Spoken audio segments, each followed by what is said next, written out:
आज प्यारे बाबा ने हम बच्चों को पहला पाठ पढ़ाते हुए देह अभिमान और देही अभिमानी का अंतर सुनाया और बहुत बड़ी बात भी बाबा ने साथ में कह दी, जो सुनकर आप सबको भी थोड़ा सा आश्चर्य या ख्याल बहुत चलेगा। बाबा ने आज कहा है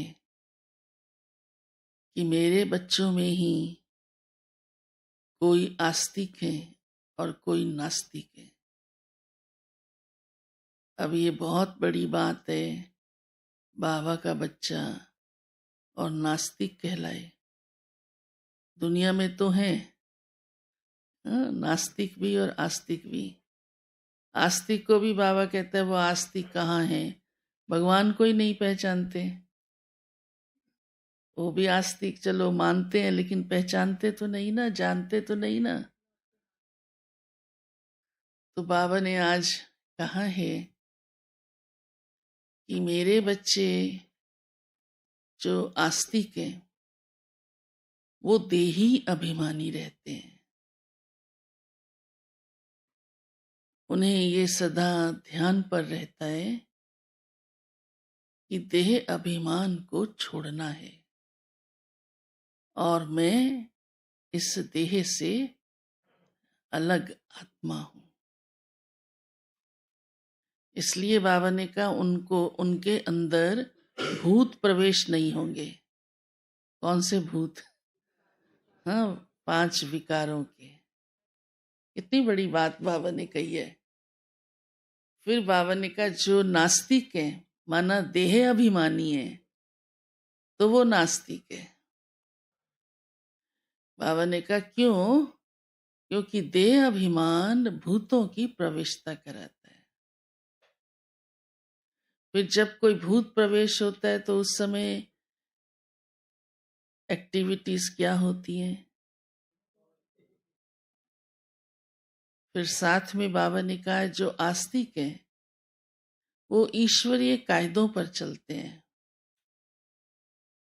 और जो नास्तिक है वो ईश्वरीय कायदों पर नहीं चलते।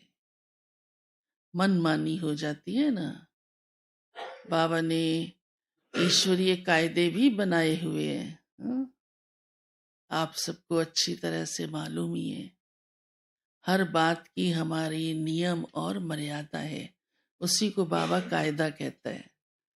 तो कायदा माना उस पर चलते हैं तो फायदा होता है। तो आज तो बाबा ने बहुत बड़ी बात कह दी कि वो नास्तिक है, ईश्वरीय कायदा ही नहीं माना, उसको ही तोड़ दिया, उस पर चले ही नहीं। फिर बाबा ने उसकी निशानी भी सुना दी, भूत आ जाते हैं। फिर भूत आते हैं तो लड़ना झगड़ना उल्टा सुल्टा, और एक है नियम, एक है हमारे कायदे मर्यादाएं। दोनों बातों का महत्व है। चलो नियम तो मोटे मोटे हैं, ब्रह्मचर्य में रहना है, सात्विक भोजन खाना है, रोज क्लास करना है, हाँ सत्संग करना है, 4 नियम पिलर दिखाते हैं ना योगी के। पर मर्यादाएं तो हमारी बहुत सारी हैं, जिससे ही ब्राह्मण जीवन आगे बढ़ता है। अगर उन मर्यादाओं में ढीले रहेंगे तो ब्राह्मण जीवन आगे नहीं बढ़ सकता, या ढीले क्या फॉलो ही नहीं करेंगे, उसके विरुद्ध चलेंगे। तो बाबा ने आज इतनी बड़ी बात कह दी है कि वो है आस्तिक और वो है नास्तिक। ये टाइटल अच्छा लगता है नास्तिक वाला, हाँ। फिर बाबा ने कहा है कि बाबा बहुत लवली है। ये अनुभव होता है, किस किस को होता है बाबा बड़ा लवली है? सब कहेंगे हाँ हमको होता ही है, और अच्छी बात है, होना भी चाहिए। तो बाबा ने कहा मैं लवली कैसे हूं? मैं इसलिए लवली हूं क्योंकि मैं तुम्हें देवता बनाता हूं। समझा? ये बहुत ऊंची बात है ना। बाबा ने हमें कितना ऊंचा जीवन, श्रेष्ठ जीवन दिया है। दुनिया में जो देवता बन रहा हो कोई, हाँ, मानव भी नहीं रहे, मानवता भी नहीं रही। इसलिए बाबा ने कहा क्योंकि मैं तुम्हें उसके लिए पढ़ाता हूं, तुम्हारा बाप भी बनता हूं, टीचर भी बनता हूं और सतगुरु भी बनता हूं। कितना बाबा हमारा ध्यान रखता है।